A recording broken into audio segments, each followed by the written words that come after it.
com quem que a gente está falando. Eu vi que o Caio está aí também. Bom dia, todo mundo, tudo bem? Bom dia, gente. Mas vamos lá, né? Eu falo pouco, né? Vocês já perceberam. Deixa eu ver se eu consigo ver todo mundo aqui. Mas olha só. Então, muito prazer, a gente está em mais um encontro do nosso grupo, né? Aos poucos nós vamos promovendo esse conhecimento e disseminando a informação de maneira gratuita e imparcial, né? Às vezes as pessoas me perguntam, você sabe que semana passada a gente fez uma reunião com um concorrente nosso para ajudá-los? Porque eles perguntaram uma coisa e eu sabia. Eu falei, vou ajudar. E aí eles me perguntaram qual que é o intuito disso, né? O nosso intuito é realmente fazer com que a gente consiga nivelar o mercado por cima. Né? Eu acho que isso é um ponto extremamente importante, a gente ter um mercado mais fortalecido, a gente trocar experiências, né? Às vezes eu sou um tipo de pessoa que se eu vejo alguém com uma dúvida, eu sei, eu não consigo não responder. Né? Eu acho que, e assim, isso edifica as pessoas. Às vezes a gente tem a sensação, nossa, mas por que eu vou ajudar isso? Né? Uma empresa que concorre comigo, por que eu vou compartilhar isso? Porque eu acho que se a gente tivesse um compartilhamento das nossas experiências, ia ser muito mais fácil para todo mundo no mercado. Né? Claro que existem coisas que a gente conquistou ao longo do tempo, e isso é o que faz a nossa diferença no mercado, né? A questão de competitividade, mas ao mesmo tempo, se a gente pode ajudar o próximo, né? Por que não? Né? O grupo é isso. Eu até recebi uma proposta de emprego no sábado de manhã, e aí eu até gostaria de aproveitar, gente, explicar que não estou buscando emprego, eu sou cunhada do Fernando, que é o diretor da Maxinutri, o dono da Maxinutri, eu sou da família. Então, assim, não estou mesmo, de verdade, não é minha intenção. Acho que se um dia eu parar de trabalhar aqui, vai ser para outros projetos pessoais mesmo, para não trabalhar no mercado. Então, assim, eu agradeço as pessoas, né? Mas, na verdade, não é essa a intenção. A intenção é a gente nivelar o mercado por cima. Eu vim dessa cultura, eu fui professora na área magistral por muito tempo, de um nicho, né? Que era manipulação veterinária. Mas é isso. Queria só desejar um ótimo curso para gente, agradecer o Jadir pela disponibilidade. Eu sei o quanto você se disponibilizar a fazer uma apresentação, compartilhar o seu conhecimento, o quanto isso é valioso, né? E eu gostaria que a gente sempre prestigiassem as pessoas que têm essa iniciativa, né? Que tem essa disponibilidade de compartilhar, porque isso vai nos tornando profissionais melhores cada vez mais, tá? Eu aproveito a oportunidade para dizer que antes do dia 1 de setembro, nós vamos ter um novo webinar, tá? E gratuito, e vai ser assim, nova legislação e agora. Eu estou preparando e estou convidando algumas pessoas para a gente falar o que se faz nessa mudança tão brusca, né? Porque eu vejo que tem gente que ainda está muito perdido, porque é tudo muito novo, né? As informações, o guia. Então, nós vamos ter mais um webinar com foco na questão de estabilidade, antes ainda da virada de chave da legislação. Depois eu vou divulgar no grupo. Nós também teremos um outro webinar sobre como analisar os resultados da estabilidade, que não é só fazer, né? A gente tem que receber esses dados e tratar. Então, já deixo o convite para todo mundo aqui, depois eu divulgo a data. E, ao mesmo tempo, também eu quero convidar para as pessoas que estão aqui, que quiserem compartilhar, né, trazer informações para enriquecer o nosso mercado, que estão todos convidados. Eu acho que um grupo é isso mesmo, né? Você ajudar uma pessoa que está ali no mercado. Eu vi que tem gente de laboratório aqui também. Eu sei porque a Laerte está aqui, eu estava vendo aqui que acabei de receber uma confirmação que chegou uma amostra minha em Nadal, do protocolo novo. Mas é isso, né? Eu desejo, já agradeço o nome de todo mundo, Jadir, a sua disponibilidade. Desejo um ótimo curso, que a gente saia daqui mais edificados, e eu confesso que eu vou fechar a análise de risco que eu tenho que entregar depois do seu curso. Então, já estou assim, com o meu caderninho aqui para anotar as coisas. E é isso, né? Que a gente possa aprender, que seja um dia de muito conhecimento para todos nós.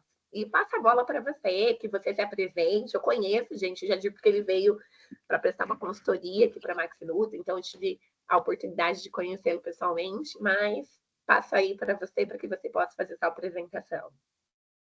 Obrigado, Camila. Bom dia a todos. Bom, antes até da gente começar a apresentação, eu queria pegar um gancho no que a Camila falou, que eu acho que é muito importante. Venho de indústria farmacêutica, vocês vão ver isso aí. Tenho mais de 30 anos de experiência no mercado, então eu passei por essa fase que a indústria de alimentos está passando agora. Eu passei por isso há 20 anos atrás, na indústria farmacêutica. E assim, foi muito parecido com o que a gente está vivendo agora com a indústria de nutracêuticos, de suplementos. E a Camila falou um ponto que eu achei que é importantíssimo, eu gostaria de trazer essa experiência que eu tive lá atrás. Como todo mercado, você tem todos os tipos de empresa, em todos os mercados. Você tem empresas grandes, você tem empresas médias, você tem empresas pequenas. Você tem empresas pequenas dispostas a se tornarem melhores, você tem empresas pequenas que não estão dispostas a se tornarem melhores. E o que aconteceu há 20 anos atrás? Essa discussão, esse brainstorm entre as farmacêuticas, ela aconteceu do mesmo jeito. Algumas empresas, e aí vai a experiência para todo mundo que está aqui, algumas empresas estavam com aquela história, isso não vai para frente. A Anvisa não vai cobrar isso. Não, esquece, daqui a 3, 4 meses a Anvisa esquece isso e ninguém vai falar disso mais, nós não vamos investir, nós não vamos fazer nada. O que aconteceu com essas empresas no mercado? Sumiram. Essas empresas não existem mais no mercado. Aquelas empresas, sejam elas pequenas, médias ou grandes, que acreditaram na oportunidade de se tornarem melhores, estão hoje no mercado. Empresas que antigamente eram pequenas, hoje são gigantes. Empresas médias cresceram. Empresas grandes continuaram grandes. Agora, aqueles que não acreditaram que o que veio naquele momento era para melhorar, aqueles que não acreditaram que apenas era uma onda passageira da Anvisa, hoje não estão no mercado mais. Então, acho muito importante a gente perceber o caminho que o mercado está indo. E assim, é uma coisa que aí é experiência que vocês também têm com a Anvisa. Dificilmente a Anvisa desce um degrau. Dificilmente. Quando a Anvisa começa a subir uma escada, ela dificilmente desce. Ela vai começar a subir. E aí a gente tem que entender o quanto isso é oportunidade para a gente. O quanto isso é oportunidade para melhorar o nosso produto, para melhorar a nossa empresa, para entregarmos algo melhor ao nosso paciente, ao nosso cliente. E aí a gente cresce. E é só assim que acontece. Então, guarde essa informação. Eu nunca vi a Anvisa descer degrau. Então, muito importante a gente falar sobre gestão de risco. Como a Camila falou, meu nome é Jadir Vieira. Eu sou hoje... Eita, peraí. Vocês estão vendo aí a tela?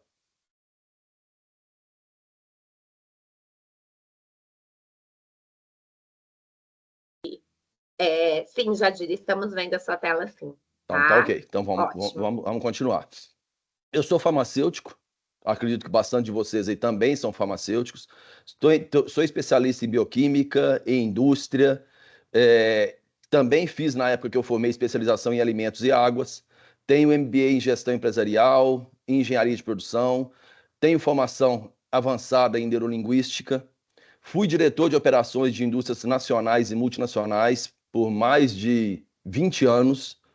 Sou professor da categoria de tecnologia farmacêutica da UFJF, que é a Universidade Federal de Juiz de Fora, e também da UFRJ, que é a Universidade Federal do Rio de Janeiro. Então, tenho uma bagagem muito importante em todos os segmentos do mercado farmacêutico. E aí, tenho meu contato. Hoje eu sou consultor. Fundei a Forpi Excellence Consulting no ano passado, que é uma empresa que traz algo um pouco diferente do que vocês normalmente veem de consultoria no mercado. Não vou vender a Forpi aqui hoje, não é a intenção, mas só para vocês saberem o que é a Forpi. É uma empresa que criada em 4 pilares. 4 P's, que a gente chama, que é People, Planning, Productive and Profit. Qualquer um desses pilares, a Forpi consegue atender hoje um parceiro dentro do mercado nacional e internacional também.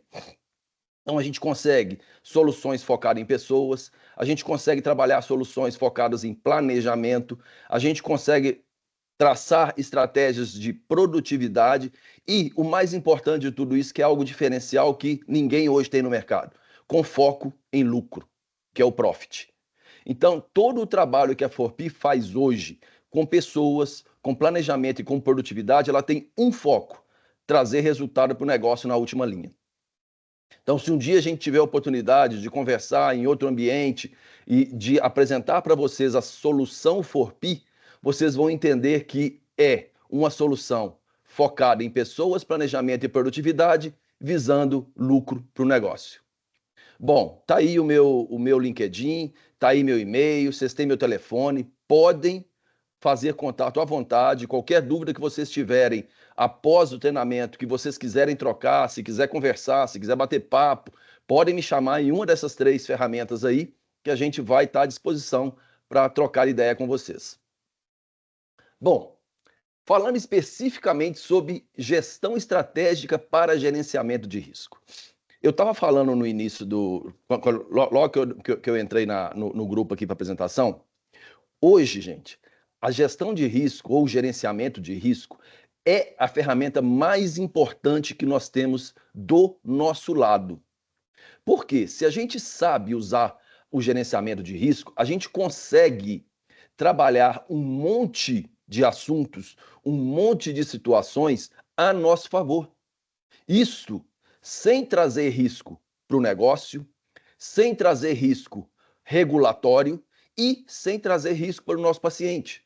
Nós simplesmente vamos demonstrar que aquilo que nós estamos fazendo está sob controle.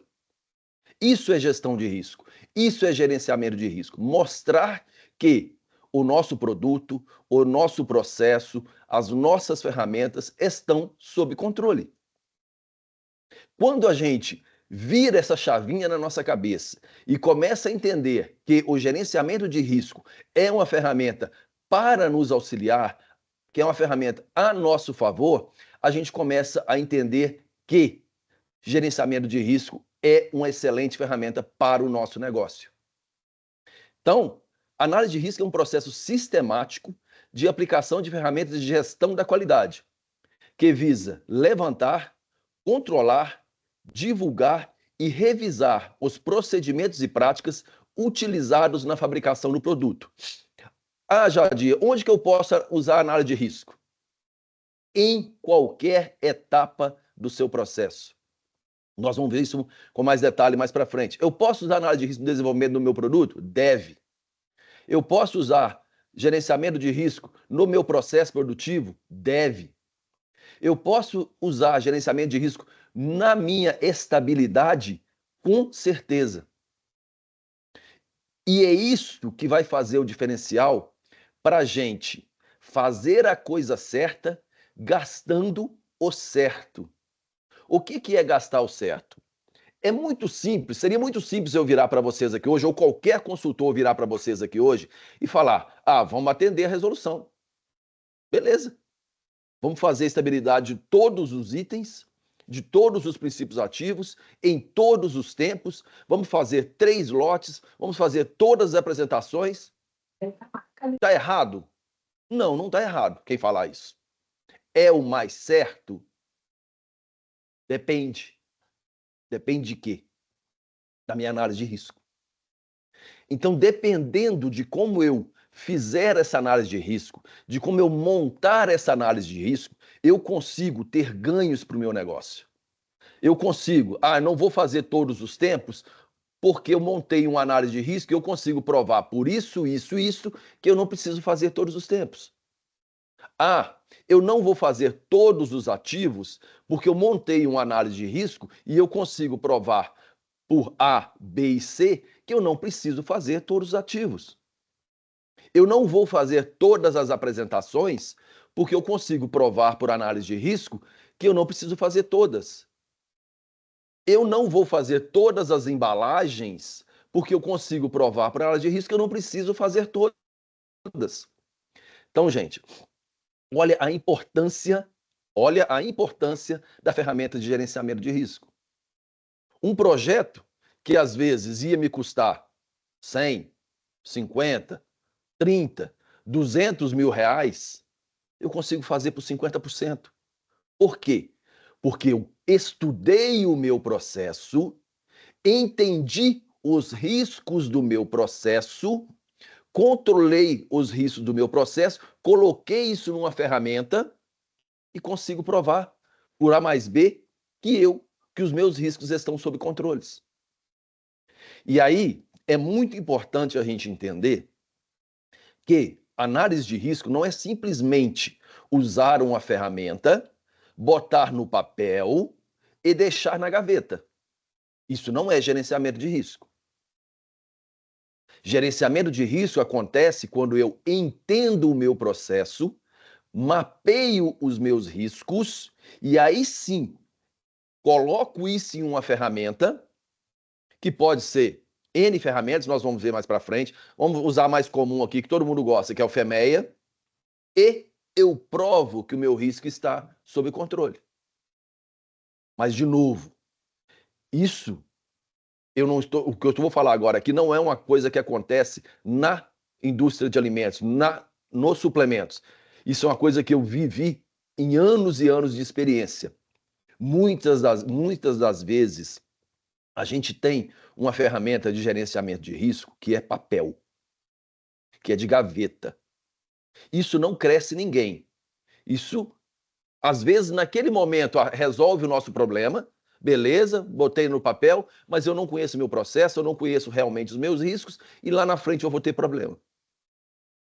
E a gente vai ver mais um pouquinho na frente como lidar isso no dia a dia. Então, ó, guardem essas 3 frases aí. Para mim, são as mais importantes. A gente podia parar o curso aqui agora e continuar falando 1 hora nessas 3 frases aí. Ó. O que eu quero com gerenciamento de risco? Primeira coisa, demonstrar a ausência de risco. Ou seja, eu conheci o meu processo, eu conheço o meu produto, eu sei que o meu processo e o meu produto não tem risco envolvido. Então, eu vou usar alguma ferramenta para demonstrar ausência de risco. Ponto 1. Ponto 2. Demonstrar controle dos riscos. Ou seja, conheço o meu produto, conheço meus processos e eu sei que eu tenho um risco na minha etapa. Vamos usar um exemplo qualquer aqui. Eu sei que eu tenho um risco na minha etapa de encapsulamento. Tá? Meu peso médio varia muito, eu sei que eu tenho um risco ali. Como que eu faço para mitigar esse risco? Eu vou usar uma ferramenta e essa ferramenta vai me demonstrar que eu tenho que aumentar o meu controle em processo. É uma forma de mitigar o risco. Eu conheço o meu risco e eu vou usar o meu gerenciamento de risco está apontando que o meu problema é no equipamento e eu vou ter que qualificar o meu equipamento. Isso é gerenciamento de risco. Então, 2, demonstrar o controle do risco. Eu garanto que o risco está sob controle. 3, eu sei que existe o risco e eu vou demonstrar como que eu minimizo o risco. Então, o que eu posso fazer no meu processo que eu vou deixar esse risco menor? Exemplo, vamos pegar de novo a encapsuladora. Eu trabalho lá, eu acho que o meu processo é 100% sob controle e eu trabalho lá com 5% de 7,5% de variação de peso.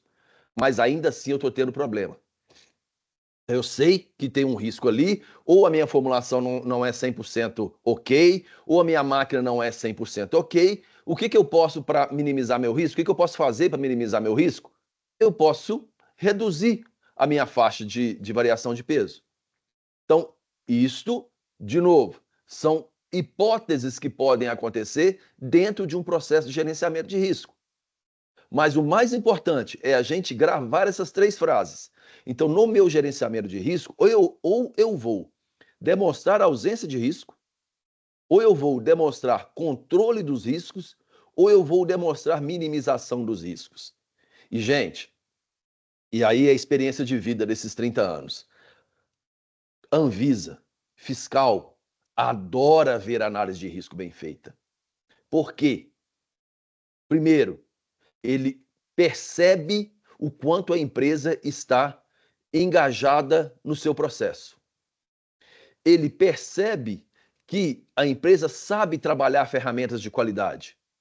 E ele fica muito mais tranquilo, ou durante uma auditoria, ou durante uma análise de registro, quando ele vê uma análise de gestão de risco bem feita, e ele fala, opa, estou tranquilo aqui, porque eu sei que a empresa está com os riscos sob controle. Então, olha a importância de novo da ferramenta de gerenciamento de risco dentro do nosso processo produtivo, dentro do nosso processo de registro, dentro do nosso dia a dia, dentro do nosso negócio. Ninguém quer ter, por exemplo, um recolhimento de produto. Tem certeza que ninguém quer ter um recolhimento de produto. Ninguém quer ter um problema com um paciente reclamando no nosso saque de que está faltando cápsula no frasco. É um outro exemplo de gerenciamento de risco. Então, todos nós queremos trabalhar o mais tranquilo possível. E as ferramentas de gerenciamento de risco vão trazer isso para o nosso dia a dia. E aí, gente, pensando estrategicamente, quais são os 5 pontos de maior problema quando você desenvolve uma estratégia de uma maneira geral ou uma estratégia de gerenciamento de risco? Ou a gente vai ter desconexão. O que é desconexão? O time desconhece ou não concorda com a visão estratégica, gerando falta de engajamento e motivação para a execução. Ou seja, treinamento. O nosso time tem que estar treinado. De novo, nós somos os conhecedores do nosso produto, nós somos os conhecedores do nosso processo e, obviamente, nós somos os conhecedores dos nossos riscos. Por isso a importância das pessoas estarem bem treinadas, entenderem bem do que nós estamos falando e, principalmente, gestão de risco é multidisciplinar. Isso é muito importante para o nosso dia a dia. Quando vocês forem implantar gerenciamento de risco dentro da sua empresa, crie uma equipe multidisciplinar. Você tem que ter pelo menos ali 3, 4 pessoas de setores diferentes e se em algum momento você for tratar de gerenciamento de risco, vou tratar de gerenciamento de risco do meu almoxarifado, você convida alguém que seja responsável pelo almoxarifado. Eu vou tratar de gerenciamento de risco da minha manutenção. Você contrata alguém, você chama alguém do setor de manutenção. Mas você tem que ter ali 3, 4 pessoas fixas e à medida que for evoluindo e que você for tratando de gerenciamento de risco de alguma coisa muito específica, você convida alguém, algum expert daquela área que não é a área de expertise daquelas 3 ou 4 pessoas principais. Segundo ponto, despreparo. A estratégia depende da competência ou ativos não disponíveis na organização e não há um plano claro para suprir a sua falta. Então, isso é o que mais acontece. A gente acha que tem todas as competências, mas na hora que você vai para o dia a dia, tá faltando, eu não consigo entender como é que funciona isso aqui direito, eu acho que poderia ser assim, mas eu não tenho certeza, e aí você começa a ter problemas na execução da estratégia. Desfoque. Muitas iniciativas simultâneas, sem prioridade clara, dispersando energia e reduzindo a efetividade do uso de recursos. Você não consegue focar. Então, quando você vai fazer uma reunião de gestão de risco, você vai focar nos temas A para Z. Então, qual que é o tema A? É o risco mais crítico que eu tenho. Então, vamos focar nesse tema aqui? Vamos. Exauriu toda a discussão do tema A, dá para ir para o B hoje? Beleza, a gente vai para o B. Não dá? Marca uma próxima reunião. Descontrole. Projetos estratégicos sem gestão centralizada, levando à falta de clareza sobre progresso e resultados obtidos. Por isso a importância de termos as reuniões de gerenciamento de risco e que elas sejam continuamente avaliadas. Se vai ser a cada 15 dias, se vai ser a cada 30 dias, se vai ser a cada 3 meses, vai depender de cada empresa. Mas, importante, se você vai começar agora a trabalhar com estratégia de gerenciamento de risco, comece com reuniões em períodos menores, que seja de 15 em 15 ou no máximo de 30 em 30. Sugiro de 15 em 15. Você começa com 15 em 15, à medida que o processo vai ficando mais sedimentado, mais entendido pela organização, pelas pessoas, você pode ir dilatando isso, você pode ir aumentando, espaçando o tempo entre as reuniões. Mas de início, no máximo, de 15 em 15 é o ideal. E desalinhamento. Incentivos de curto e longo prazo desalinhados, criando resistência e mudanças-chave e levando a decisões ambíguas. Então, normalmente, gente, quando a gente vai implantar uma estratégia, aí, independente da estratégia, não só para gerenciamento de risco, vamos cair em um desses 5 pontos aqui, em uma dessas 5 barreiras. O gerenciamento de risco não foge, a estratégia de gerenciamento de risco não vai fugir ao conceito geral de estratégia. Então, a gente tem que entender quais são as nossas fortalezas do nosso negócio, quais são as fortalezas do nosso time e, principalmente, quais são as fraquezas do nosso time. Um time perfeito não é aquele que tem só fortaleza. E, obviamente, muito menos aqueles que têm só fraqueza.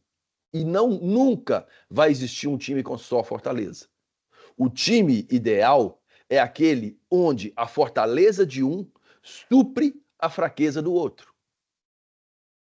E aí você vai ter um time estrategicamente competente. Guardem isso, que isso é muito importante. Gestão estratégica para gerenciamento de risco. O conceito de análise de risco foi adaptado, olha que interessante, da indústria de alimentos. Olha que interessante. Nós estamos falando de um ponto hoje, na indústria de alimentos, que foi criado há muitos anos atrás, dentro da própria indústria de alimentos. E somente depois foi adaptado para o setor farmacêutico. Em 2003, a Organização Mundial da Saúde, a OMS, em conjunto com outras organizações, como a International Conference on Harmonization of Technical Requirements for Registration and Pharmaceutical of Human, o ICH é a Organização Internacional para Padronização, ajustou e integrou a análise e o gerenciamento de risco para a fabricação de produtos para a saúde humana e veterinária, estabelecendo parâmetros entre a ocorrência e a severidade de danos que, aos poucos, foram sendo incorporados pela indústria global. Ou seja, começamos com a indústria de alimentos e aeroespacial, 10 anos depois, o ICH entendeu que isso era uma ferramenta muito importante e que poderíamos implantá-la também no setor farmacêutico, e hoje nós estamos falando em utilizar um gerenciamento de risco tanto na farmacêutica quanto na indústria de alimentos. A análise de risco é um instrumento que auxilia as organizações na tomada de decisão sobre determinação de riscos em seus processos internos e externos e permite a implantação do gerenciamento de risco na qualidade, que é o GRQ. A utilização do GRQ na indústria farmacêutica ou na indústria de alimentos tornou a tarefa mais científica com a publicação do Guia ICH Q9. Então, gente, se a gente for falar em gerenciamento de risco hoje e quiser estudar a fundo o gerenciamento de risco, de onde que ele veio, quais são as melhores ferramentas, para onde vai, como utilizar na prática, a gente vai invariavelmente, em algum momento, falar do Guia ICH Q9. Permitindo a avaliação dos riscos em todas as etapas e atividades de fabricação. O guia foi produzido pelo ICH, que é o grupo internacional que reúne autoridades reguladoras e associações de indústrias farmacêuticas para discutir registro de medicamentos. Aí vocês vão falar, mas isso é específico de medicamentos. Ok, mas lembra que foi criado lá no alimentos? E aí, gente, de novo, a gente tem ferramentas e ferramentas. Vou usar FEMEA para todos os meus gerenciamentos de riscos? Não, não. eu vou usar a ferramenta adequada ao meu processo. FEMEA é quando eu tenho um risco inerente de qualidade. Quando eu vou estar lá naquela última etapa que eu sei o meu risco e eu preciso minimizar o meu risco, eu vou utilizar FEMEA. Posso usar FEMEA para tudo? Pode. Você vai ter um desperdício de energia, porque você vai utilizar um tiro de canhão para matar formiga. Mas poder? Pode. Mas não necessariamente você precisa utilizar. 3 elementos principais estão indicados no guia do ICH. Determinação, ou seja, eu conheço o risco. Controle, eu consigo controlar o meu risco. E revisão dos riscos. Na etapa de controle, 4 resultados possíveis são avaliados para dimensionamento e tratamento do risco. Risco alto e probabilidade de ocorrência alta. Deve-se implementar medidas para eliminação total do risco. Ou seja, eu tenho um risco altíssimo, eu vou trazer risco para o meu negócio, eu vou trazer risco para o meu produto e, consequentemente, vou trazer risco para o meu consumidor final. Então, esse risco eu não quero. Esse risco eu quero zerá-lo. Risco médio para alto. Providências de redução têm que ser tomadas, de forma a minimizar ou mitigar a sua ocorrência. Conheço o risco pode ser médio para alto, mas não é um risco que vai trazer problemas para o meu negócio ou para o meu consumidor. Então eu consigo minimizar ou mitigar o risco. Risco residual tem alta detectabilidade ou probabilidade reduzida de ocorrência. Permite-se a sua aceitação recorrendo ao monitoramento. Então, essas 3 frasezinhas, juntas com aquelas 3 lá de trás que eu falei, com isso aqui a gente consegue amarrar a estratégia de gerenciamento de risco e eu consigo demonstrar que, conheço o meu produto, conheço o meu processo, tenho um risco alto para o meu negócio e para o meu consumidor, eu quero isso? Não, eu não quero isso. Isso é custo gigantesco de dinheiro e de imagem para a minha empresa. Então, isso eu não quero. Então, como é que eu faço para zerar esse risco? Ferramenta de gerenciamento de risco, FEMEA, vai me mostrar como eu faço isso. O risco é de médio para alto, mas eu consigo controlar esse risco. Excelente. Vou implementar uma ferramenta de gerenciamento de risco, vou usar um time multidisciplinar para conhecer o problema e administrar o problema e vou fazer o gerenciamento desse risco. Excelente. Não, é um risco residual e eu só preciso demonstrar que esse risco é residual para que, se um dia alguma autoridade regulatória venha me cobrar sobre esse risco, eu tenho como demonstrar que esse risco está sob controle.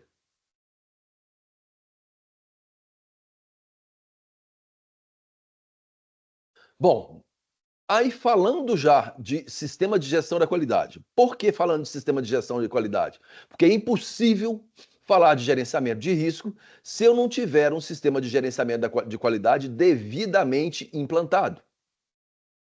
E aí, quais são os 3 pilares estratégicos da gestão da qualidade? Primeiro pilar, a base de tudo, Quality by Design. Aí vocês vão falar, não, é palavra em inglês, beleza. É uma palavra em inglês que foi incorporada é uma frase em inglês que foi incorporada pela Anvisa para a indústria de medicamentos. Hoje nós estamos trazendo ela junto para a indústria de suplementos. O que é o Quality by Design? Eu vou desenvolver o meu produto da melhor maneira possível. Então aqui, a base da pirâmide é o meu produto está bem desenvolvido e nós vamos ver como é que essa pirâmide se quebra. Segunda etapa da pirâmide, boas práticas de fabricação e controle de qualidade. Tudo que é inerente a boas práticas de fabricação e ao controle de qualidade estão no meio da minha pirâmide. E na ponta da minha pirâmide está o gerenciamento de risco. Então, o que é o gerenciamento de risco aqui? Olhando para essa pirâmide, é a estratégia necessária para dar segurança para o meu desenvolvimento, garantir as boas práticas de fabricação do meu produto e demonstrar isso para a autoridade sanitária e para o meu negócio. Então, isso é gerenciamento de risco, gente. O gerenciamento de risco, ele incorpora dentro do sistema de gestão de qualidade, todas as etapas, desde o desenvolvimento do produto, passando pelas boas práticas de fabricação e controle, e monitoro o meu processo. Isso é gerenciamento de risco. E aí, quando a gente vai falar especificamente, o que eu uso o gerenciamento de risco dentro do meu Quality by Design ou dentro do meu desenvolvimento do meu produto? O desenho da minha formulação está adequada? Eu concebi a minha formulação da forma correta? Eu observei se existe interação entre os recipientes? Interação entre os princípios ativos? Eu vi outro dia no grupo uma discussão sobre... não vou lembrar o produto qual que era não, mas era uma discussão exatamente sobre o desenvolvimento do produto, cloreto de magnésio, acho que era cloreto de magnésio, que é um produto extremamente higroscópico. Sobre como eu desenvolvo o meu produto, em que condições eu produzo o meu produto e qual a embalagem eu coloco o meu produto. Isso é Quality by Design. Então, ó, desenvolva a minha formulação da forma correta, com gerenciamento, dá para usar gerenciamento de risco aqui, interação entre os recipientes, interação entre os princípios ativos, desenho do processo produtivo, ou seja, qual que vai ser a minha rota de produção para esse produto, qual que é a embalagem primária que eu vou escolher para o meu produto. Hoje a gente vai começar a perceber, quando a gente for falando de estabilidade, e que a gente vai entender a estabilidade da nossa formulação, a gente vai começar a perceber que muitas das vezes a embalagem mais bonita não é a embalagem mais adequada ao meu produto. Por exemplo, eu posso ter um produto que está num frasco translúcido e o meu produto é um polivitamínico e eu tenho alguma vitamina fotossensível. E como eu vou perceber isso? Ou eu vou perceber isso no desenho da formulação, ou eu vou perceber isso na estabilidade do produto. Quando eu perceberia no desenho? Quando eu fiz gerenciamento de risco, entendi que a vitamina X ela é potencialmente fotossensível e aí eu sei que eu não posso usar uma embalagem translúcida. Eu não fiz isso, o produto já está no mercado, agora eu tenho que fazer estabilidade. Beleza. Eu vou descobrir na estabilidade. Porque provavelmente, ou com certeza, aquela vitamina fotossensível, ela vai degradar mais do que deveria e eu vou ter uma reprovação na estabilidade. Olha a importância do gerenciamento de risco. Se eu estou desenvolvendo hoje e eu faço um gerenciamento de risco adequado, eu já sei isso previamente. Ou eu vou saber isso na pior maneira, lá no final da minha estabilidade, e vou reprovar a minha estabilidade. Embalagem secundária. Não, eu posso ter uma translúcida se eu tiver uma secundária? Sim, talvez seja uma solução. Controle de qualidade. Com o que eu vou desenvolver de controle de qualidade para garantir que o meu produto esteja adequado?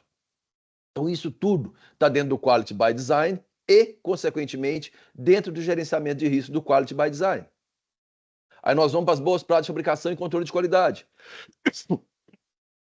Qualificação de fornecedores. Gente, qualificação de fornecedores é uma das ferramentas mais baratas e mais importantes que nós temos hoje para fazer gerenciamento de risco e, consequentemente, no final, eu conseguir reduzir o meu custo com controle de qualidade, com garantia de qualidade e, consequentemente, as minhas falhas de estudo de estabilidade.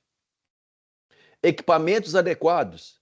Eu preciso conhecer os equipamentos, conhecer os meus produtos para garantir que o meu produto vai estar de acordo com o meu equipamento. Qualificação dos equipamentos quando necessário, processo de produção controlado, ambiente de produção controlado. Eu tenho um produto que é muito higroscópico, mas a minha área de produção não tem controle de umidade. Olha o risco aí. E é um risco que às vezes eu não vou descobrir durante a produção. Eu vou descobrir lá no final da estabilidade. E existem ferramentas simples que a gente pode adotar hoje no nosso processo para ajudar nesse controle. Execução de controle de qualidade e garantia da qualidade. E, de novo, na ponta do triângulo, a gente tem o gerenciamento de risco e Mais importante do que o gerenciamento de risco, gente, a estratégia de gerenciamento de risco. Por que eu quis trazer o tema como estratégia para vocês? Porque a gente vai fazer gerenciamento de risco para tudo? Não. A gente vai usar FEMEA para tudo? Não. A gente teria que ter uma equipe de, dependendo do tamanho da empresa, 10, 20, 30 pessoas só para fazer gerenciamento de risco e só para fazer FEMEA. A gente tem que conhecer o nosso produto, conhecer o nosso processo e aí a gente vai estrategicamente definir onde eu vou usar gerenciamento de risco e quais ferramentas de gerenciamento de risco eu vou utilizar. Então, isto é estratégia de gerenciamento de risco. Isso são 30 anos de experiência dentro da indústria de medicamentos, dentro da indústria de alimentos, que trazem essa robustez para a gente conseguir mostrar para as empresas onde aplicar, como aplicar e, principalmente, como obter os melhores resultados da ferramenta da estratégia de gerenciamento de risco. Bom, risco. Onde eu posso aplicar gerenciamento de risco hoje? Que é talvez o que mais importante a gente vai falar aqui hoje. Primeiro, qualificação e certificação de fornecedores. Vocês não têm ideia do quanto é importante isto para a gente garantir a qualidade do nosso processo com o menor custo possível. E quando você vai colocar na ponta do lápis o quanto você gasta para qualificar e certificar um fornecedor e o quanto isso traz de resultado para o seu negócio, você vai ver que isso aqui é uma das ferramentas mais baratas que tem e é uma ferramenta importantíssima para o gerenciamento de risco. Controle de qualidade. Eu preciso ter o controle de qualidade adequado ao meu processo, nem mais nem menos. O mais é custo adicional desnecessário. O menos é eu colocar o meu processo em risco. Então eu tenho que ter o mínimo necessário. Skip test, skip lot. Vocês não têm ideia do quanto isso traz de redução de custo para o nosso negócio. E essa ferramenta de skip test, skip lot está intimamente ligado à ferramenta qualificação e certificação de fornecedores, que por sua vez vai estar ligada à estratégia de gerenciamento de risco. Controle de mudança. Anotem isso aí. Se ainda não está sendo cobrado, isso vai ser o próximo degrau ou, no máximo, o segundo degrau que a Anvisa vai cobrar. Porque o controle de mudança, com o controle de mudança, a Anvisa consegue saber como que uma empresa trabalha o seu sistema de gestão da qualidade. Então, o controle de mudança é uma ferramenta importantíssima, que se vocês ainda não têm implantado, comecem a pensar em como implantar. Porque isso vai dar robustez ao seu gerenciamento de risco. E isso é uma ferramenta, gente, muito simples de ser implantada. Gestão de especificação. Eu preciso saber quais são as especificações do meu produto que eu vou mapear e quais são as que eu vou controlar. Simples. Validação analítica. A Camila falou bem no início, o guia é orientativo. Só que o guia, ele traz a menção não do termo validação analítica, mas ele fala que nós temos que garantir os métodos que nós vamos utilizar nas análises dos nossos produtos. Então aqui a gente tem uma vantagem em relação à indústria de medicamentos. Na indústria de medicamentos eu tenho que garantir validação mesmo. No caso de suplementos, ainda está em aberto para nós acharmos a ferramenta adequada para garantir que o nosso método analítico está adequado. Porque, de novo, gente, uma coisa muito importante é colocar o produto na câmara climática sob a condição estabelecida pela Anvisa, que é a mesma condição para medicamento, zona 4B. Importantíssimo, beleza. Que método de análise eu vou utilizar para fazer o doseamento desse produto e para garantir que eu não vou ter um resultado falso positivo ou falso negativo? Se eu não tiver minimamente a segurança de que eu estou usando a tecnologia adequada para a detecção daquele ativo, do teor daquele ativo, eu posso estar tendo resultado fora da faixa porque o meu método não é adequado, ou eu posso estar tendo resultado dentro da faixa, mas também o meu método não é o mais adequado. Então, tão quão importante é a câmara climática com o seu produto lá dentro da especificação, é a forma que eu vou analisar esse produto. Mapa de fluxo de valor. O que eu vou investir e qual a prioridade que eu vou investir. Então, isso é muito importante na estratégia de gerenciamento de risco. Qualidade assegurada. O que é qualidade assegurada? É a etapa posterior à certificação do meu fornecedor. Eu fiz a qualificação do meu fornecedor, eu certifiquei o meu fornecedor, eu já estou utilizando ferramenta de skip test, de skip lot, eu posso implantar a qualidade assegurada. Isso é uma ferramenta importantíssima dentro da estratégia de gerenciamento de risco. Estudo de estabilidade, já falei lá atrás, a gente tem várias formas de utilizar estratégia de gerenciamento de risco dentro de estudo de estabilidade. Quantos lotes eu vou colocar? É uma estratégia de gerenciamento de risco. Quantos frascos de cada lote eu vou colocar? É uma estratégia de gerenciamento de risco. Quais os tempos eu vou analisar? É uma estratégia de gerenciamento de risco. Quais ativos eu vou analisar? É uma estratégia de gerenciamento de risco. E aí você começa a perceber o quanto que a estratégia de gerenciamento de risco pode nos beneficiar. Trabalho multidisciplinar. De novo, ferramenta de gerenciamento de risco não é uma ferramenta só da área de qualidade, só da área de garantia de qualidade. É uma ferramenta que deve ter alguém da produção, alguém do controle, alguém da garantia e, várias outras vezes, pincelar alguém quando você tem um assunto muito específico. Controle em processo. O que eu vou controlar durante o meu processo? Eu vou controlar peso médio? Eu vou controlar volume? O que eu vou controlar? Que ferramentas que vão me mostrar o que controlar? Quando controlar? Quantas amostras eu vou controlar? Isso tudo é estratégia de gerenciamento de risco. Conhecimento do seu processo. Eu vou colocar a próxima de uma vez, que para mim são as mais importantes dentro da estratégia de gerenciamento de risco. A gente pode falar de qualquer coisa de estratégia de gerenciamento de risco, utilizar as melhores ferramentas do mundo para estratégia de gerenciamento de risco. Se eu não tiver esses dois últimos post-its que apareceram aí, esquece tudo daqui para cá e nós vamos falar só de conhecimento do seu processo e conhecimento do seu produto. Gente, para fazer estratégia de gerenciamento de risco, nós temos que conhecer o nosso produto e nós temos que conhecer o nosso processo. E aí, não adianta, a gente pode contratar a melhor consultoria do mundo, mas quem conhece do nosso produto, quem conhece do nosso processo somos nós. Nós que sabemos aonde o calo dói, aonde a coisa complica no dia a dia, aonde eu tenho a maior parte dos problemas. A consultoria vai nos ajudar a mapear junto com a gente e trabalhar junto com a gente a forma de fazer estratégia de gerenciamento de risco. Mas quem conhece somos nós. Quem conhece o dia a dia da nossa empresa, dos nossos produtos, dos nossos processos, somos nós que estamos no dia a dia, dentro do Gemba, dentro do chão de fábrica, dentro da área de produção, dentro da área de qualidade, dentro do laboratório de controle de qualidade.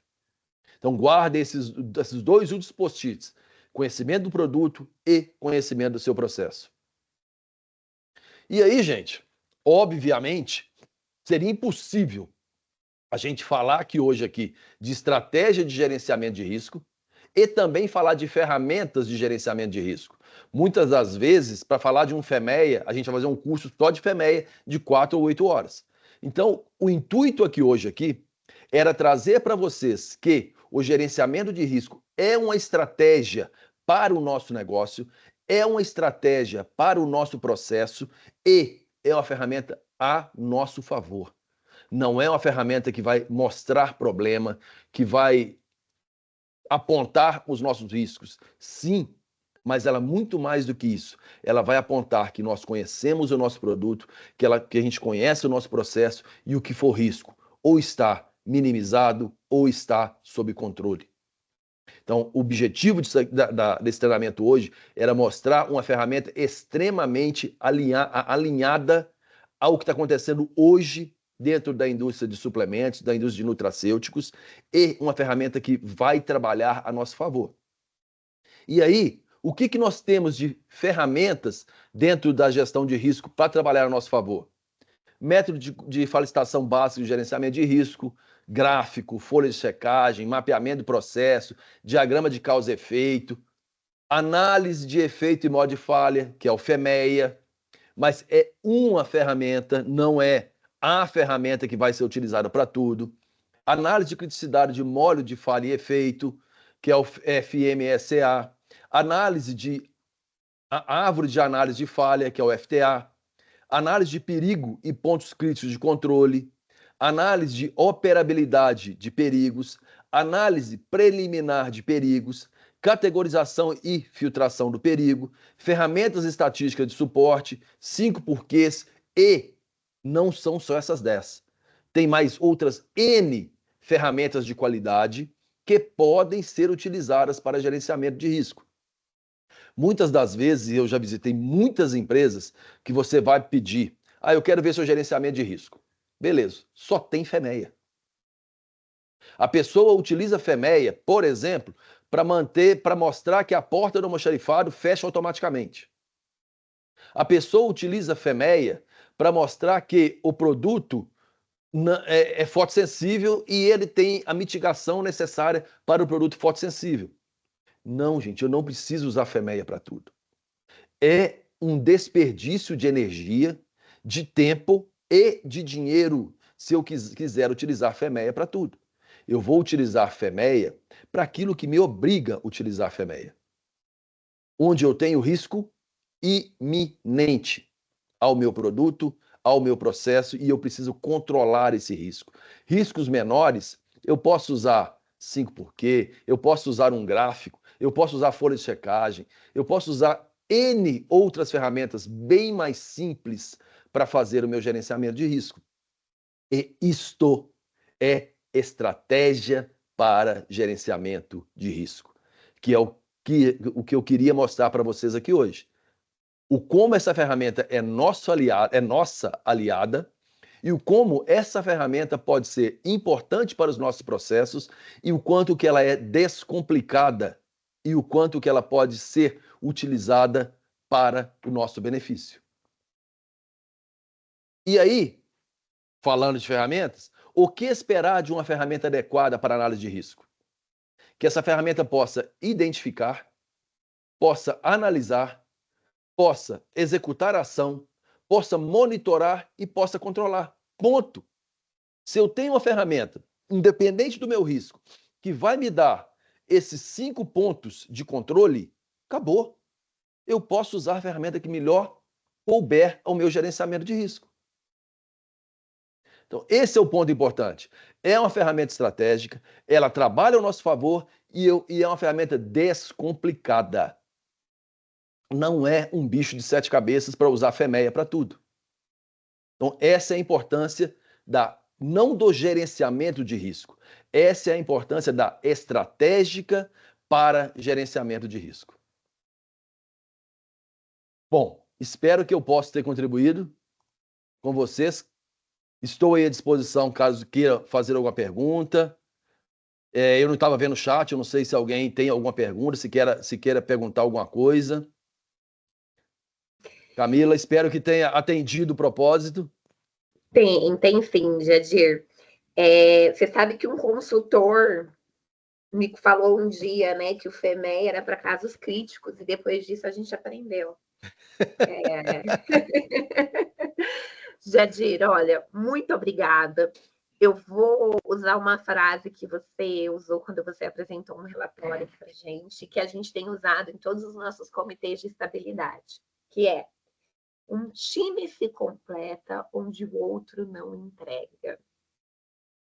E assim, pessoal, a gente só aprende isso na prática. Quando a gente fala de estabilidade, de ver analisar todos esses pontos, por que isso é importante?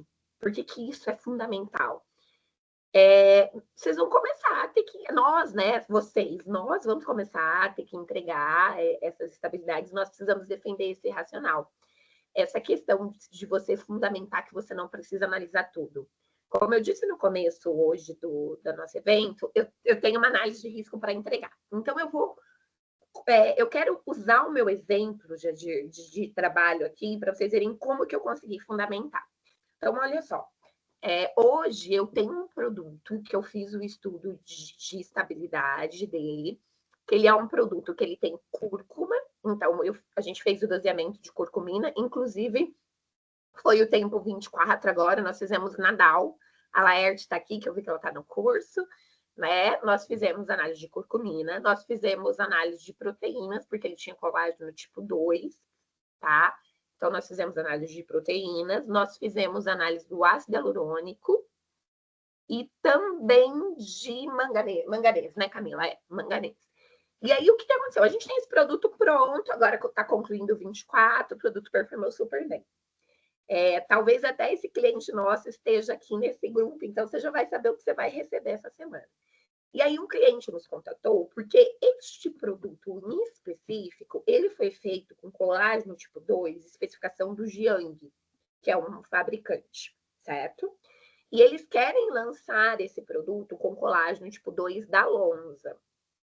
E aí, o que acontece? Quando a gente fez todo esse estudo, a gente fez o ácido hialurônico 0,1224, a curcumina, como a gente estava muito preocupado se ia cair ou não ia cair, nós fizemos em todos os tempos, o colágeno tipo 2 também. E o que acontece? Embora ambos estejam aprovados pela Anvisa no Power BI, para que a gente utilize fonte de colágeno tipo 2, o produto da Lonza, ele traz uma especificação de no mínimo 25% de proteína.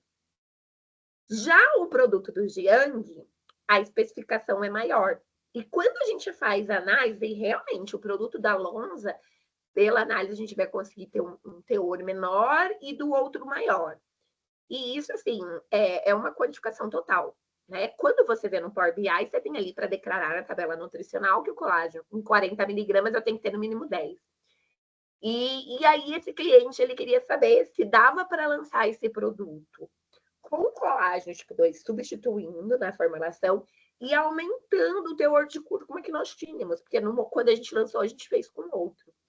E aí, é o mesmo processo de produção. A gente já conhece a curcumina, a performance dela em produto isolado, em produto associado. Eu já tenho estabilidade concluída, estabilidade sendo concluída.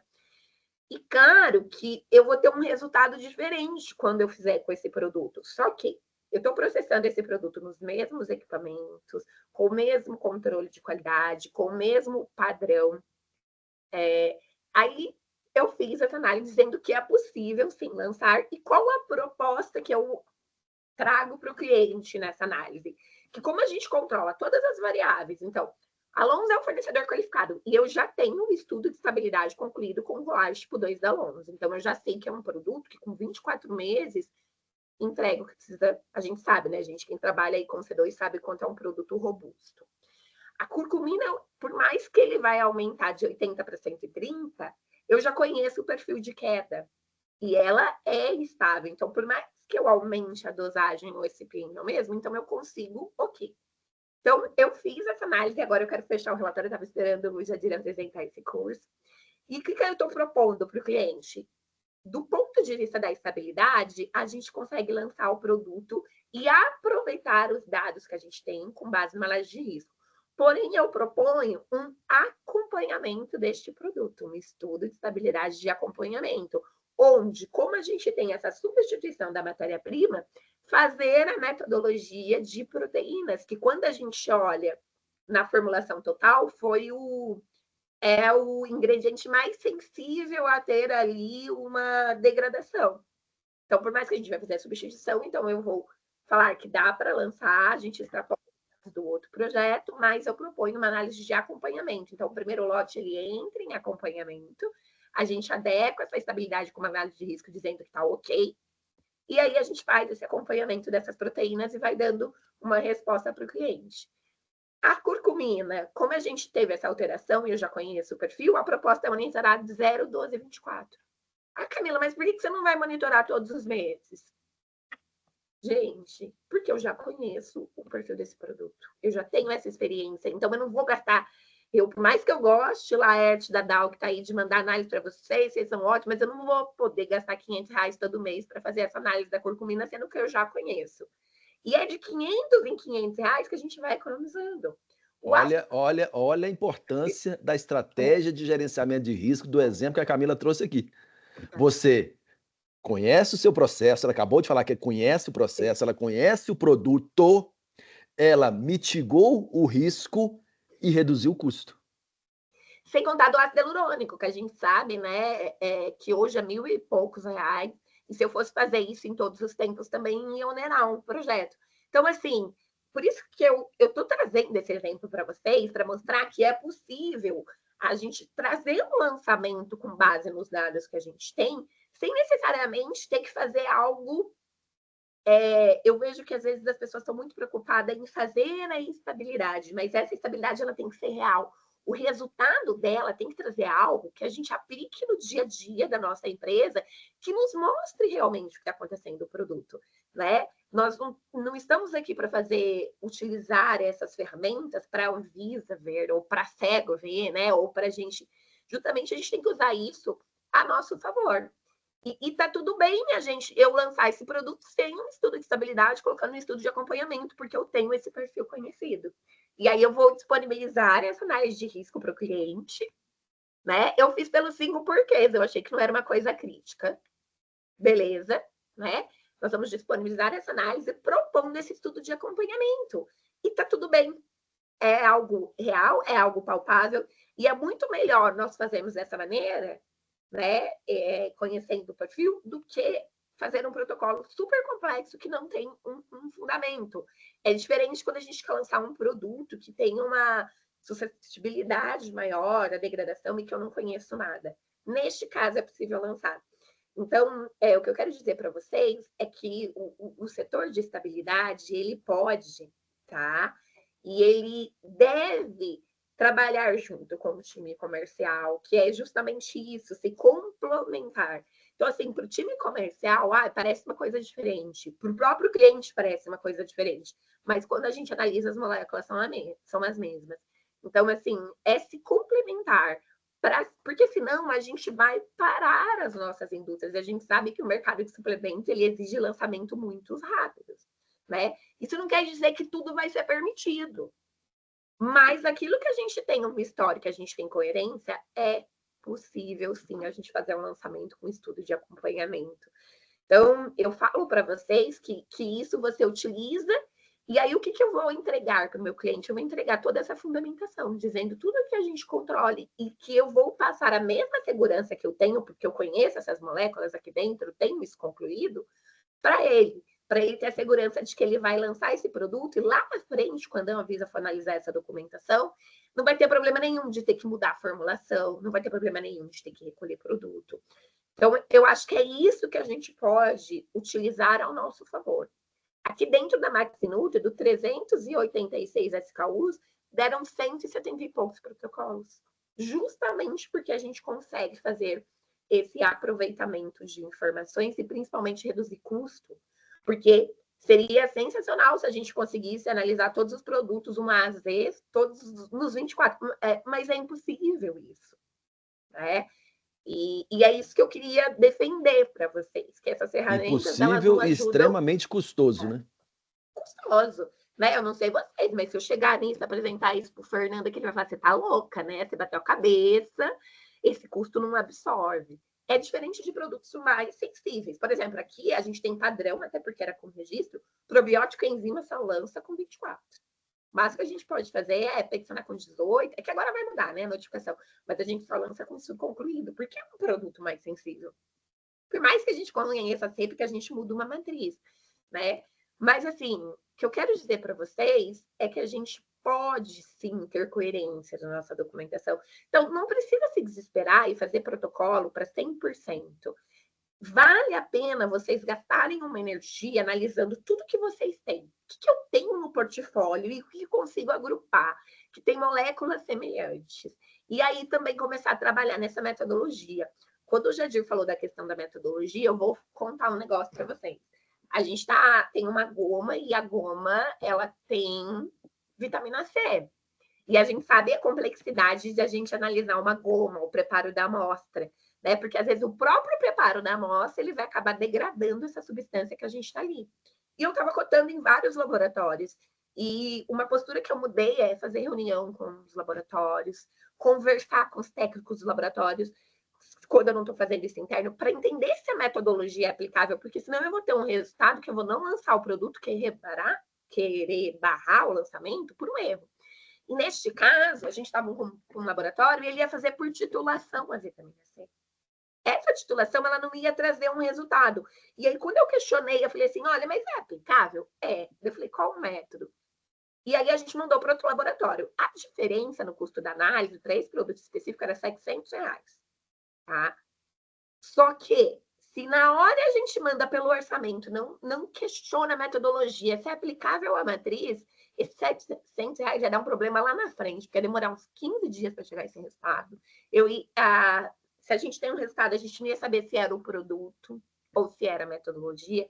Então, assim, vale muito a pena estudar se aquela metodologia é aplicável para aquele produto naquele momento, né? Conversar com os laboratórios, porque assim, a gente tem as metodologias internas, mas algumas coisas, e para lançar, a gente faz em laboratório parceiro. E os laboratórios, eles estão muito dispostos a dar esse suporte, tá? Eu vejo que eu tenho contatado vários laboratórios e com um retorno super bom. E os próprios laboratórios falam, isso daí eu não vou conseguir analisar, não. Isso daqui eu não tenho experiência, nem manda, porque vai dar um resultado ruim. Então, é importante a gente fazer esse trabalho e não só sair disparando para quantificar tudo, fazendo tudo sem entender. Então, gastem uma energia para isso. Experiência de Camila, porque a gente já fez, né, daqui. Uma vez a gente foi fazer uns comprimidos lá de cálcio, a gente mandou quantificar. Não ia quantificar nunca a vitamina D por aquela metodologia, naquela matriz, e ainda tinha um ácido hialurônico no meio da formulação. E a gente ficou quebrando a cabeça com aquele resultado, fez análise na matéria-prima, fez tudo e não encontrava o porquê. O porquê era que a metodologia não era adequada àquela matriz. E então, assim, façam essa análise, utilizem essas ferramentas, pensem antes de executar. Vale muito a pena, porque eu sei que às vezes, para a gente tentar agilizar, a gente quer muito rápido sair disparando a amostra, colocando o protocolo, só que aquilo vai trazer um resultado que não é real. Aquilo vai trazer um dado que vai te dar, às vezes, um aspecto negativo que a tua formulação não é negativa. Então, invista um tempo nisso, né? Eu quebrei a cabeça, já gastei dinheiro à toa e a gente mandava fazer reanálise, não dava certo. E é porque simplesmente não era aplicável. Então, vale a pena, estudem, né? A gente está hoje com muitos artigos, livro, ó com quem está em cima da minha mesa, o FEMEA, que fala sobre química de alimentos e tem bastante informação de estabilidade. Por que ele está aqui? Porque eu estou com um lançamento para analisar o que a gente vai fazer de protocolo para apresentar no comitê amanhã para a gente defender e qual a metodologia que a gente vai fazer. Então, assim, estudem, gente. É o único jeito que a gente vai conseguir. E eu acho que esse foi um exemplo, não sei se a gente conseguiu clarificar. Eu gostaria de saber se alguém mais tem dúvidas, né? O Jadir está aqui. E Jadir vai mandar a apresentação para a gente lá no grupo, né, Jadir? Vou sim, vou mandar lá. E se alguém mais tem dúvida, quer alguma colocação, eu acho que a gente está aqui justamente para discutir isso. Querem mandar no chat, querem ativar o microfone? E se quiserem mandar também direto depois, vocês têm meu telefone lá, eu estou no grupo também, pode me adicionar lá, pode mandar pelo WhatsApp, pode mandar por e-mail, a gente tenta responder a maioria que for possível. Exato. Gente, façam essa análise. Pega aqueles pontos do post-it dele, olha cada ponto do teu produto para ver se realmente aquilo é necessário, se aquilo é preciso e como você defende isso. É importante. É bem importante. Vocês vão conseguir... É isso, economizar dinheiro, economizar tempo e defender. E eliminar trabalhos que talvez não seriam necessários nesse momento. Né? Eu vejo que as pessoas, às vezes, quem ainda não começou, tá atrasado. Beleza, tá atrasado pra caramba, já era para ter começado isso. Mas vocês vão ter até 2025 para fazer isso no portfólio. Não vai dar tempo de fazer um de 24, mas eu consigo fazer um 12, estudar ali a tendência e defender isso. Então, ainda dá tempo. Não façam tudo com pressa, porque é melhor você estudar um pouquinho, parar ali um tempo para analisar e ser coerente naquilo que vocês estão fazendo. Alguém tem alguma dúvida? Renata falando que economiza tempo e custo, e é verdade. E aí, gente, né? a gente da Forpi aqui está à disposição de vocês para achar essa ponte e achar esse atalho que vocês precisam para ter o maior resultado no menor tempo possível com o menor custo. Exato. Ninguém tem mais dúvida, gente? Vocês estão muito sem dúvida hoje, muito resolutivo, né? Eu tô sempre com dúvida, não sei. Mas eu acho que é isso. E outro exemplo, Jadir, que eu queria dar, da questão da embalagem primária, que você comentou dos frascos, né? Quando a Max Nutri lançou os suplementos, o Fernando gostava de lançar o rótulo colorido, com a tampa, frasco transparente, aquilo no PDV fica lindo, né? No mercado americano, a gente tem muito esse tipo de produto. Nós tivemos que mudar as embalagens para alguns tipos de produto.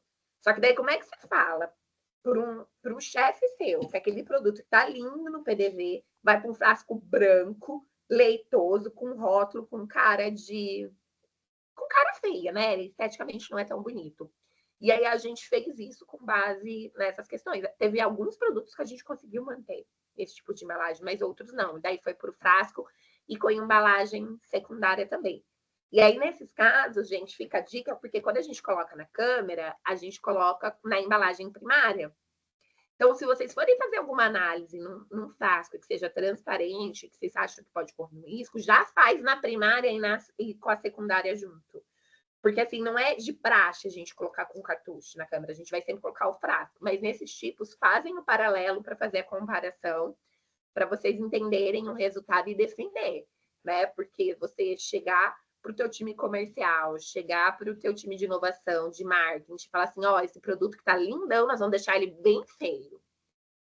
Você vai ter que ter o seguinte, olha, esse produto que talvez não tenha uma estabilidade boa, a gente vai conseguir deixar ele super estável. E olha que bacana, tentar defender de uma outra maneira com dado. Tá? Então, nesses casos, eu sugiro colocar sempre com a embalagem primária e com a embalagem primária e secundária para vocês terem um perfil de comparação. Mais alguma dúvida? Ninguém tem dúvida hoje, Jadir? Ou foi muito bom ou foi muito ruim. Ou tô com vergonha. Ou tô com vergonha. Todo mundo no mesmo barco aqui. Tá todo mundo no mesmo barco. Todo mundo quebrando a cabeça. Todo mundo já gastou dinheiro desnecessário do patrão. Eu sei, eu inclusive. Né? Ou não sabe nem como é que vai começar, né? Como que eu vou começar? Não tenho nada ainda, socorro, como que eu vou começar? Então, talvez esse começo de juntar, de agrupar as formulações por produtos que tenham os mesmos componentes, na mesma base. Então, eu tenho um produto em cápsula que tem esses ingredientes, com uma baixa atividade de água, vai na mesma embalagem. Então, agrupe e vê ali o que você consegue fazer para mitigar essa questão de risco. Outro ponto importante também, Camila, é agrupar também os produtos que trazem resultado para o negócio, né?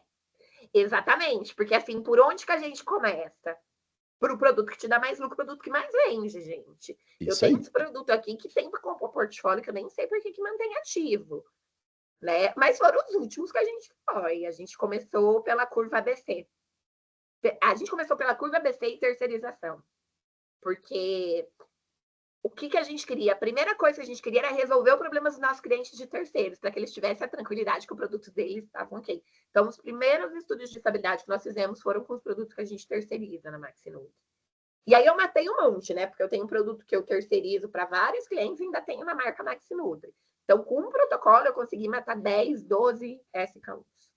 Então, isso foi satisfatório, assim, porque daí vai diminuindo a tua lista, parece que você está produzindo, né? Porque às vezes você enrosca num produto as gomas, mesmo eu enrosquei e ficou um tempão aquilo lá. Então, a gente foi matando dessa maneira. Um outro ponto importante também, Camila, que tinha até uma discussão no grupo outro dia, quem que é o responsável pela estabilidade? Porque tem muitas empresas hoje que vendem granel, né? Que vende granel de ômega, granel de N produtos lá. O responsável pela estabilidade é quem for colocar na embalagem primária final. Se a empresa te vende o granel do tambor e você depois vai colocar isso num frasco, a estabilidade é feita no seu frasco. Então, mas um ponto importante, isso aconteceu com a gente. Eu tenho muita cápsula oleosa e aqui dentro, gente, eu não faço cápsula oleosa. A Maxinut, ela compra e fraciona. Então, a gente compra dos mesmos fornecedores que vocês. E aí, no começo, eu comecei a questionar os fornecedores. Vocês têm estabilidade? Porque o que eu queria? Eu queria pegar aquela estabilidade que ele tem no saco dele e aproveitar aquele dado para colocar no meu produto para fazer uma análise mais rápida, não gastar tanto dinheiro. E o que eu percebi? Que no começo, quando nós começamos a contratar, as empresas ainda estavam se movimentando. E aí, o que nós fizemos? Nós fizemos por aqui mesmo. A gente pegou... Por que a gente fez isso? E ainda fez de vários fabricantes, porque tem produto hoje... Eu não compro ômega, por exemplo, só de um fabricante. Eu tenho 3, 4 fabricantes qualificados para ômega.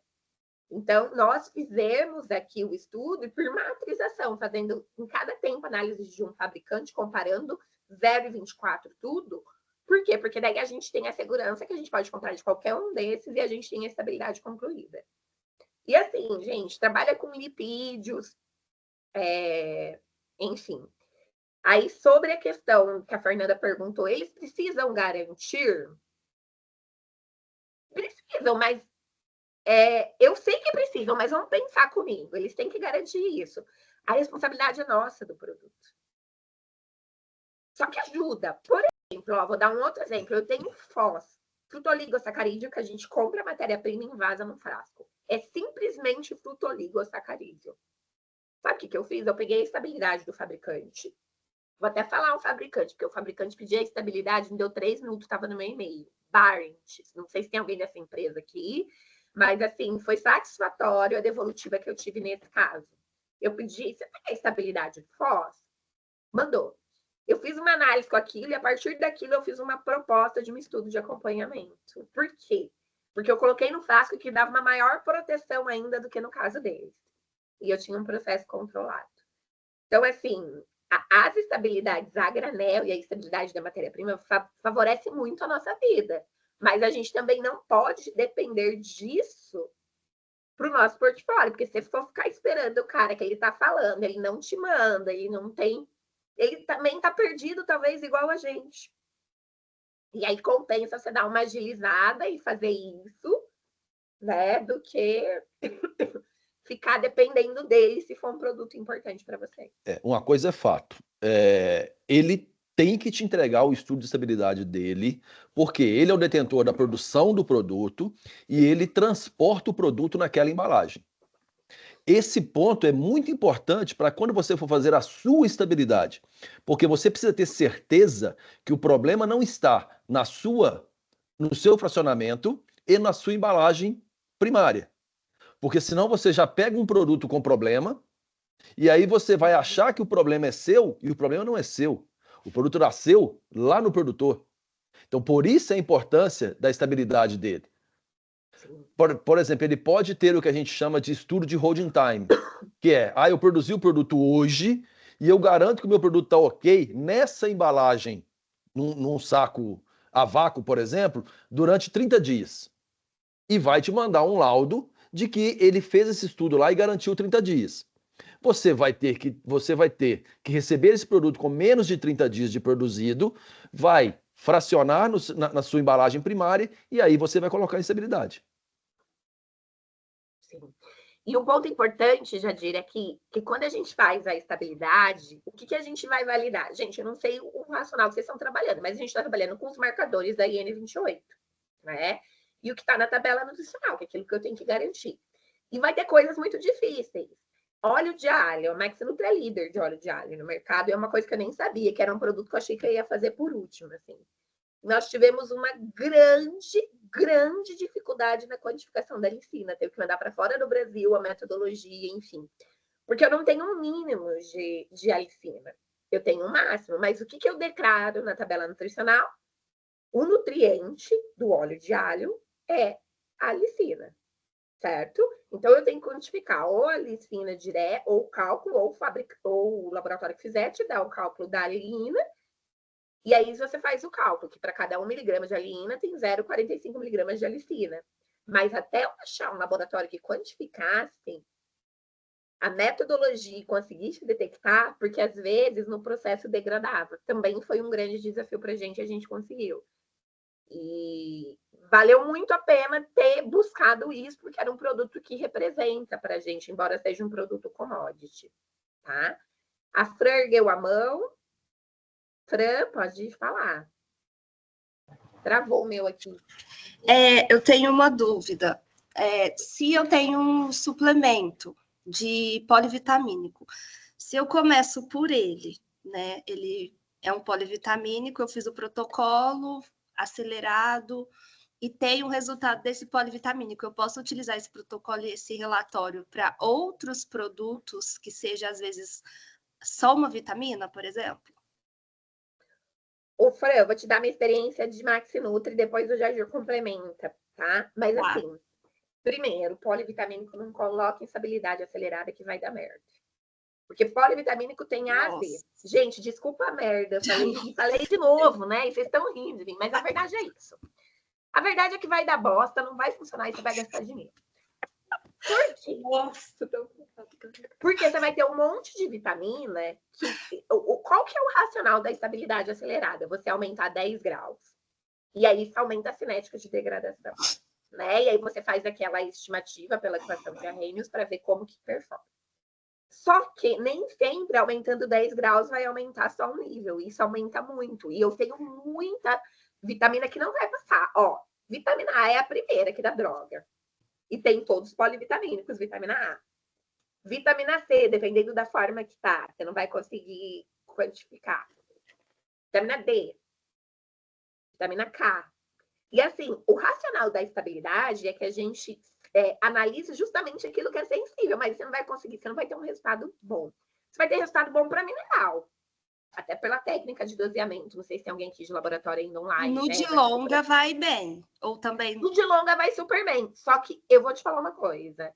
Se você for começar pelo de AZ, o preparo da amostra para analisar AZ e a quantidade de produto que você vai ter que ter na tua câmara de estabilidade, você vai ter só esse produto de AZ na sua câmara de estabilidade. Por quê? Porque são muitas coisas. São muitas análises, eu acho difícil. Eu comecei pelos mais simples. Por exemplo, eu tenho o ascorbate, que é vitamina C e zinco. Eu comecei por ele. E aí eu sabia que o zinco era mais estável, a vitamina C mais crítica. Daí no dia Z eu fui quantificar a vitamina C e o zinco. Eu fiz isso passado. Então, assim, se você começar pelo mais simples, você consegue ter um racional melhor. Porque se você começar pelo complexo, você não vai ter resultado, às vezes, nenhum. Você não vai conseguir chegar em algo que te dê um resultado. E aí não vai prestar muito para nada. Porque você vai ter que ter deixado um monte de amostra, né?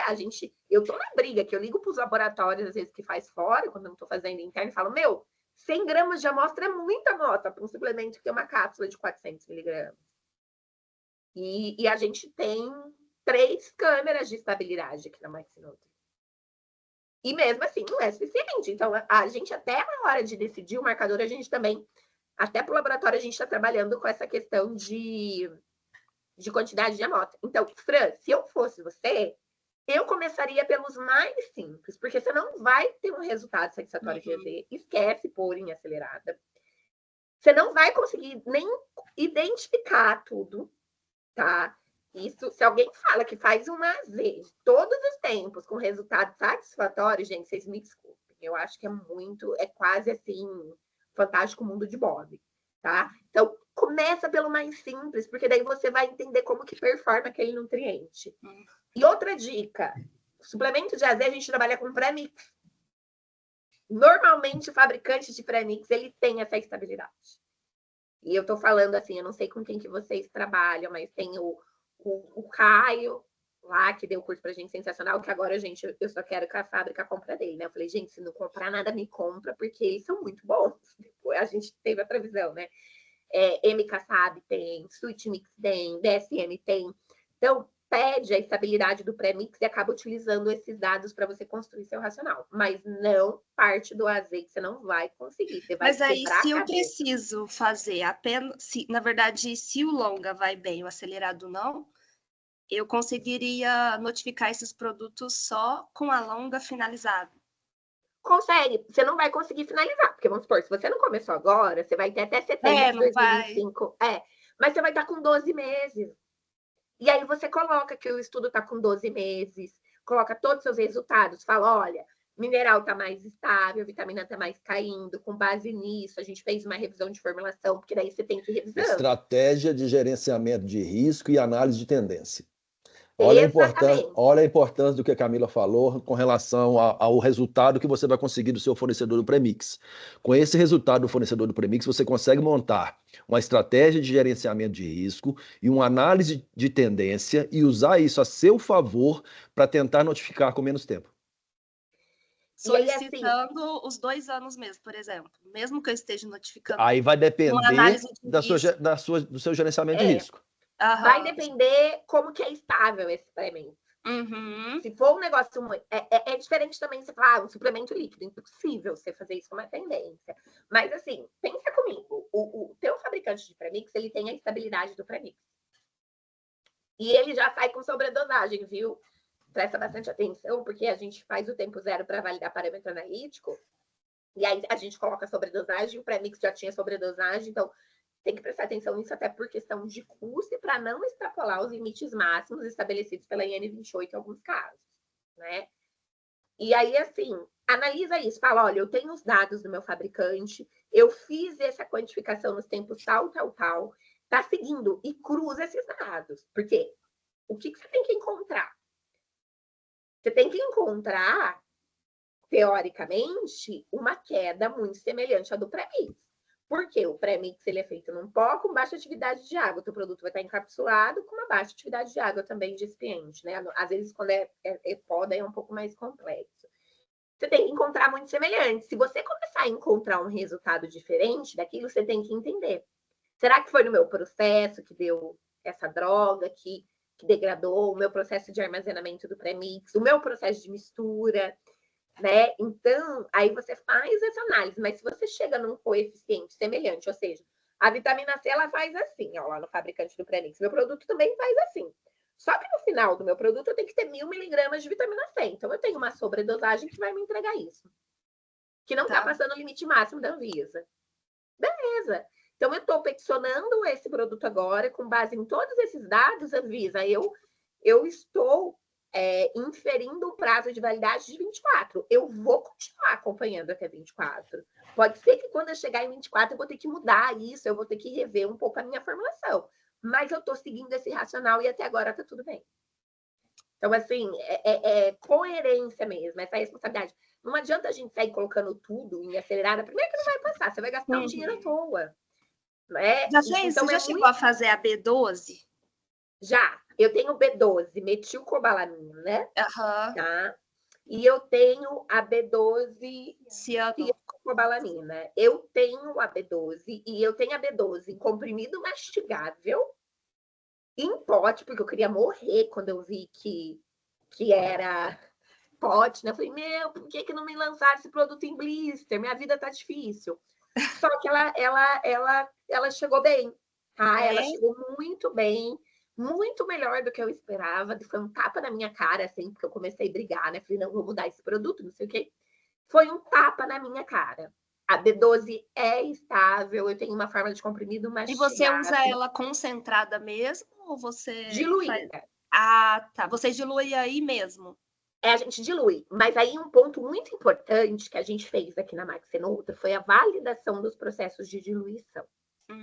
Porque, assim, se eu pegar uma matéria-prima, por que a gente dilui? A gente dilui para a gente garantir que a mistura seja homogênea. Qual que é a metodologia mais simples para garantir uma metodologia homogênea? Mistura geométrica.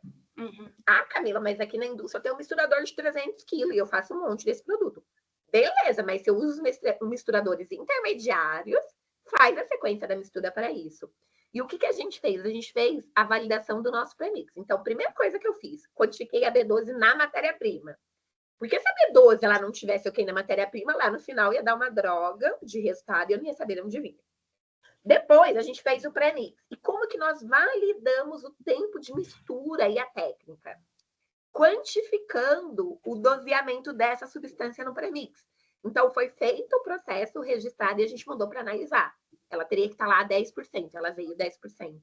Inclusive, esse mês a gente fez isso com a melatonina, tá? E eu acho que, inclusive, acho que foi para a DAO. A gente fez a melatonina pura e a gente fez o processo de mistura, porque como a gente mudou o processo de mistura do premix, de diluição, a gente fez a validação do processo de diluição. E aí, assim, deu um resultado positivo, o que eu tenho que fazer? Eu tenho que seguir aquele processo de diluição, aquele tempo de mistura naquele misturador. Uma vez que eu vou alterar esse processo, aí você vai ter que analisar, você não vai ter que fazer análise de novo para ver se o processo de diluição está ok. Então, você tem que começar por isso, porque às vezes você vai ter um resultado no teu produto final que não vai dar bom, vai dar lá em cima ou vai dar lá embaixo. O que é isso? Problema de homogeneidade. E aí pode ser aonde? Pode ser o problema na diluição. Tá? Então, a gente mandou a B12, só que a gente fez só a diluição geométrica na hora da manipulação mesmo. Tá. Então, o resultado. A gente não fez essa diluição antes, colocando o fator de correção. Então, por isso que é importante fazer essa diluição. Sabe por que acontece? Porque a gente está falando em microgramas. E o que é diluição geométrica? É muito pouco. 1 para 1, lembra? Sim. 1, depois 2, 2, 4. A nível de misturador grande, nível de fábrica, se a gente não faz esse processo de pré-diluição, a gente não consegue uma mistura. E aí, sabe como que a gente validou isso? Na época era o Cassiano, que estava aqui, gerente de produção, ele veio da Sandoz, ele fez isso na Sandoz com as misturas e ele nos deu a dica. Nós fizemos o processo e pegamos de vários pontos do misturador para analisar o teor. Daí a gente sabia se estava homogêneo em tudo. Então, acho que era 4 ou 5 amostras que foi feito. E aí a gente validou o processo de diluição dos produtos. Então, é bem importante você fazer isso, porque você fazendo isso, você garante um resultado. Senão, lá na frente, você não sabe se a tua B12 deu ruim ou boa pela homogeneidade. Outra coisa importante. O método analítico foi utilizado para dosear a B12. Ah, é verdade, porque tem interferência. Dá uma olhada nisso. Tá? Gente, eu tenho, quem perguntou se eu tenho equipamento de atividade de água, eu tenho. Tá? A gente tem equipamento de atividade de água, é fundamental, viu? Por quê? Porque a gente trabalha com produto não só em cápsula, a gente trabalha com produto em pó, e eu trabalho com as embalagens múltiplas, eu tenho lata de colágeno. E isso, para quem trabalha com a estabilidade, é a tristeza da nossa vida, né? Mas aí tem que fazer essa atividade belezinha, tá? Gente, alguém mais tem alguma dúvida? Jadir, quer fazer essas colocações? Eu vou falando aqui, né? Que eu tenho a experiência nisso, eu gosto de contar. Não, pode falando, pode falando. Alguém mais quer fazer alguma colocação?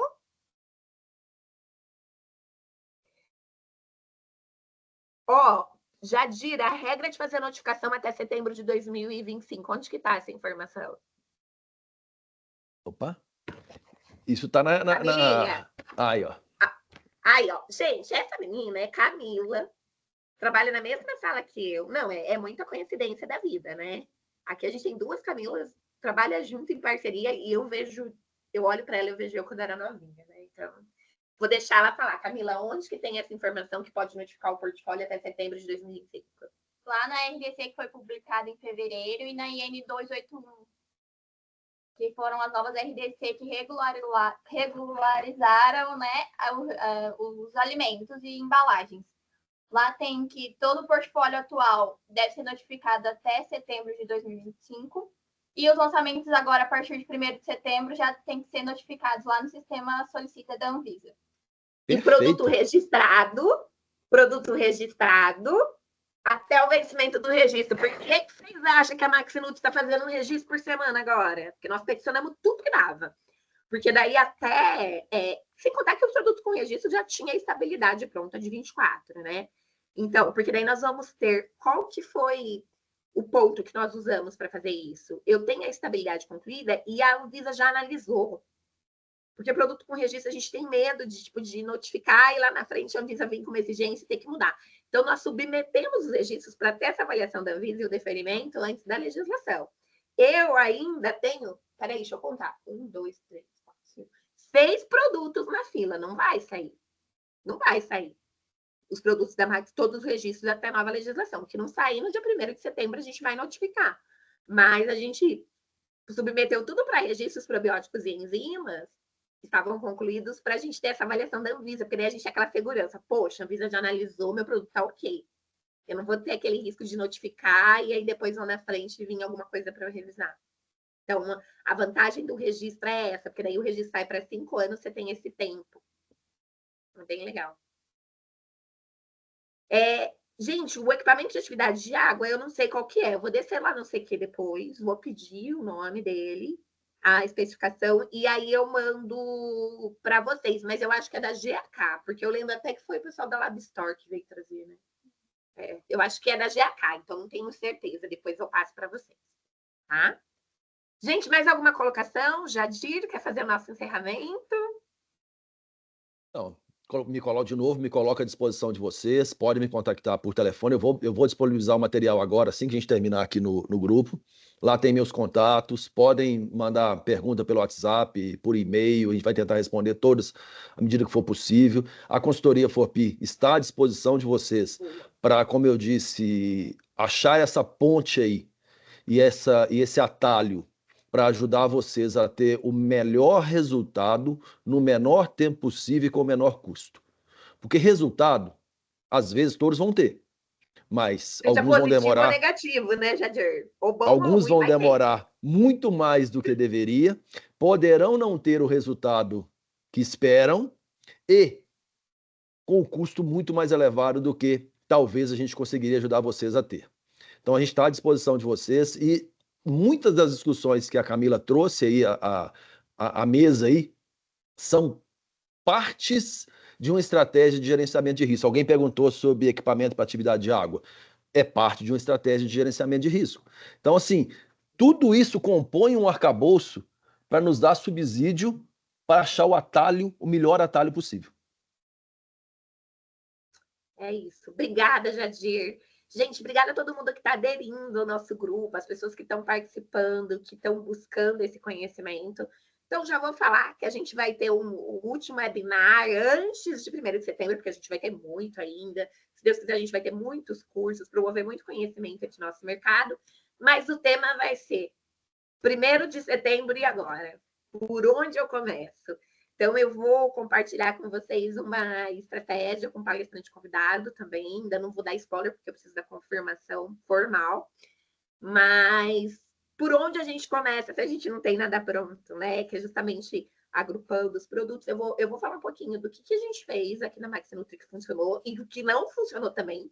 Porque a gente aprende mais com o que deu errado com o que deu certo, né, na vida. E essa pessoa vai trazer, essas pessoas vão trazer a questão da regulatória, né? O que a gente precisa entregar ali e para atender o requisito regulatório. Muito obrigada, eu tenho todos uma ótima segunda. Jadir, foi uma honra ter uma pessoa com seu know-how, com seu currículo aqui, com toda a sua experiência.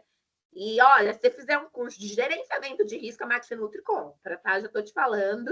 E se O fizer curso já curso, dá existe. desconto para quem está no grupo, né? Tem que dar desconto. Gente, eu peço desconto para tudo, porque eu acho que a gente está todo mundo ali, bem, só lançou, dá um descontinho lá no grupo. O curso já existe e assim ele pode ser in company, ele pode ser online. A vantagem do in company é que ele é específico Sim. para a empresa que está adquirindo e aí a gente já começa a traçar estratégia para a empresa. O online é um curso mais generalista, mas as duas opções são viáveis. Ó, time da garantia da qualidade do MaxiNutri. Bruno, eu sei que vocês estão aí, já anota aí para pedir para o RH comprar esse curso para a gente, tá? E tenham todos uma ótima semana, que Deus nos abençoe nesse grande desafio. O que precisar, a gente está aqui, né? Seja para falar que deu certo, se deu M também, porque vai dar muita M nesse processo. Mas a gente, no final, nós vamos sobreviver, vamos falar, nossa, não a gente desanime, viveu. não desanime.